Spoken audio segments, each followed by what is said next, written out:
Welcome to MojoPlays, and today we are ranking the wonderful return of classic dungeons as seen in The Legend of Zelda: Echoes of Wisdom. Obviously, spoilers lie ahead.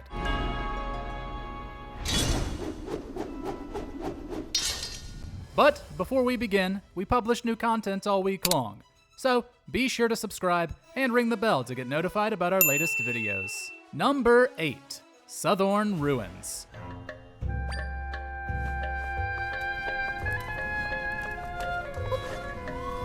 After escaping from Hyrule at the start and meeting Link's neighbors, Zelda makes her way to the first dungeon, the Southorn Ruins. This serves as your tutorial dungeon, and as such, doesn't have nearly as much personality in its design as all the rest. That doesn't mean it's a bad dungeon, it's just the least impressive. There are still some great intro echoes to learn, like the hardy Darknut and the Strantula, useful for climbing. There's also a mini-boss fight against a Link Echo, which is a fun early challenge. The dungeon's main purpose, though, is to get you comfortable with the bind ability. There are some neat puzzles where Zelda must move objects on the other side of bars, as well as side-scrolling obstacle courses with enemies and objects blocking your path. Still, the dungeon and its boss, the Seismic Talus, aren't as memorable as everything that would come later.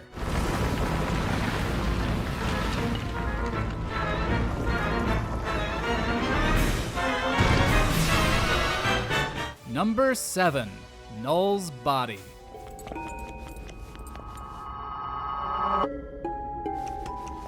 In terms of size and potential, the final dungeon is a bit of a letdown. Its aesthetic is great. Taking place inside the villain gives it a very fleshy appearance, and there are broken chunks of Hyrule littered around the rooms. However, it's much shorter than all the other dungeons. It's nice to see Zelda and Link fight alongside each other, and it's pretty fun making your way through with an extra companion. However, it's mostly combat with barely any puzzling. Helping Link traverse environments with echoes could have been a wonderful twist on what we'd grown used to. But there's only one room of that, and Link's AI isn't even that good, before it's time to head to the boss. Null, while not very difficult, is a ton of fun. The fight uses Link as the main hitter with Zelda's echoes and bind ability to assist, and the villain summons echoes of previous bosses to keep things fresh. All in all though, Null's Body just left us wanting a bit more.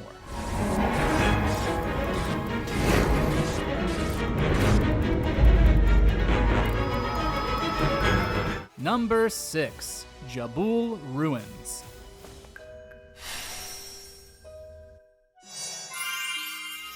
The water-themed dungeon of Echoes of Wisdom thankfully doesn't bring the headache of past installments. It mostly revolves around a central geyser mechanism that Zelda must use to reach the boss. In order for it to be at the proper level, you have to go through several individual trials with their own hurdles and puzzles. Because mostly everything is neatly divided, there isn't much room for exploration or sussing out what you're meant to do next. This makes the dungeon a fair bit easier and more quick-paced than most others. Don't get us wrong, each room is still quite fun to overcome. The section of moving platforms on a quick current, followed by a room of scattered switches, makes for a great 1-2 obstacle course. But something is lost when a dungeon is broken up so succinctly.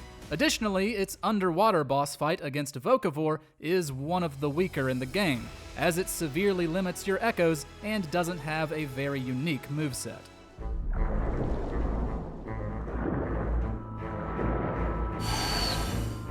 Number 5. Hyrule Castle.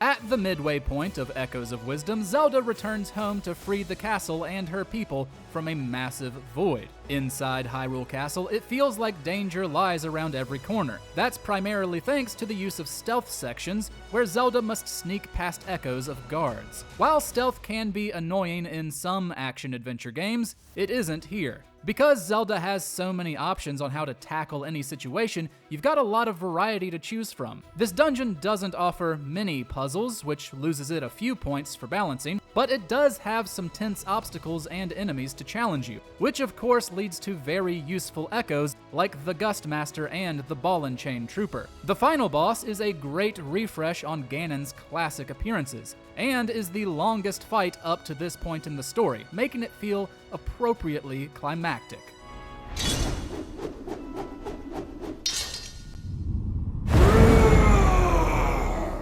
Number 4. Elden Temple.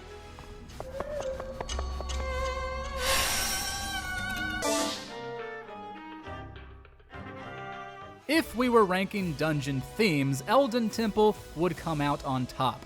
Those strings burrowed into my brain and stayed there for the rest of my playthrough, which certainly adds to its personality. The fire dungeon uses a lot of rising lava pools and hot spots across the floor that deal damage, which prioritize patience and can be a tad annoying when faced with enemies. But for puzzle solving and obstacle navigating, the rising and lowering lava gives each room a nice layer of tension. This is especially the case in the room where you earn the big key and must make a harrowing climb as lava begins rising beneath you. In other traversal feats, there are several fun sections where Zelda has to use a flyable echo with gusts of air to get through dangerous rooms. Elden Temple ends with the welcome return of Volvagia as the boss, which is one of the most fun fights in the game and, dare I say it, even better than his fight in Ocarina of Time.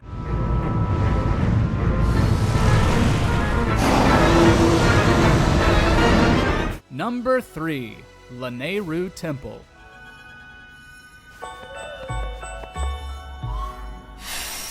When encountering an ice dungeon in The Legend of Zelda, better be prepared to slide all over the place. This is still true in Lanayru Temple, yet the dungeon manages to not be hindered by it through fantastic puzzles. Many of these revolve around using Bind to move fire orbs to different spots, powering heated fans to thaw ice that's stopping your progression, or use icy gusts to cleverly freeze the orbs and therefore other rooms. The final one of these is a long stretch of powering different fans across several rooms in order to get the boss room key, and there's a distinct feeling of satisfaction when it all comes together. The dungeon also has some pretty stellar climbing sections with icy traps, where Zelda must properly time her movement or use something to block the damage. The boss, Scorchill, doesn't do much different from other element-swapping bosses in the series, but is still undeniably fun. Number 2. Gudo Sanctum. Although it's one of the first dungeons you'll come across in Echoes of Wisdom, the Gudo Sanctum is still one of its strongest. The atmosphere is well defined, and you can feel the importance of this ancient place to the Gerudo in every room. There are classic adventure traps to be found throughout, like quicksand, flame pillars, and conveyor belts leading to the abyss. There's a central puzzle that involves choosing 2 correct statues out of 4 to make it to the boss, tasking you with hunting each down. It also makes great use of the space outside the dungeon, being a part of the overall design rather than just the path leading up to it. Mawgriff, the dungeon's boss, was also enjoyable thanks to dodging his mighty wind attacks and using the statues you had hunted down as part of his pattern. The Gudo Sanctum was a great puzzle box to piece together.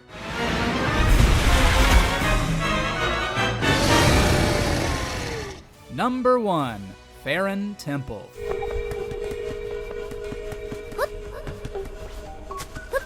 The Fen Temple feels like an ancient, historic place, one that's been reclaimed by nature and is more complex than the other dungeons in the game, and therefore more treacherous. With multiple entrances and several rooms clouded in shadow, it is the peak of exploration that Echoes of Wisdom has to offer. Yes, its atmosphere is superb, along with its music, but it has more than that going for it. Puzzles are delightful brain teasers, whether they revolve around crystals you must electrify, sunken pathways with different flowing currents, weighted platforms, or switches that require being pressed together, necessitating proper timing. Since the dungeon is so big and features a wide variety of puzzles, it feels like a proper challenge and is all the more fulfilling to conquer. Both the mini-boss, Manhandla, and the actual boss, Goma, also add new layers to fights we've faced numerous times, and are just plain fun.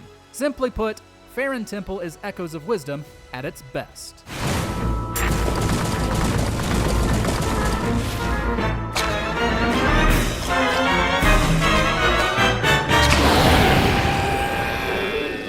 Do you think the dungeons of Echoes of Wisdom were a return to form? Which was your favorite and least favorite? Share your thoughts in the comments, and be sure to subscribe to MojoPlays for more great gaming videos every day.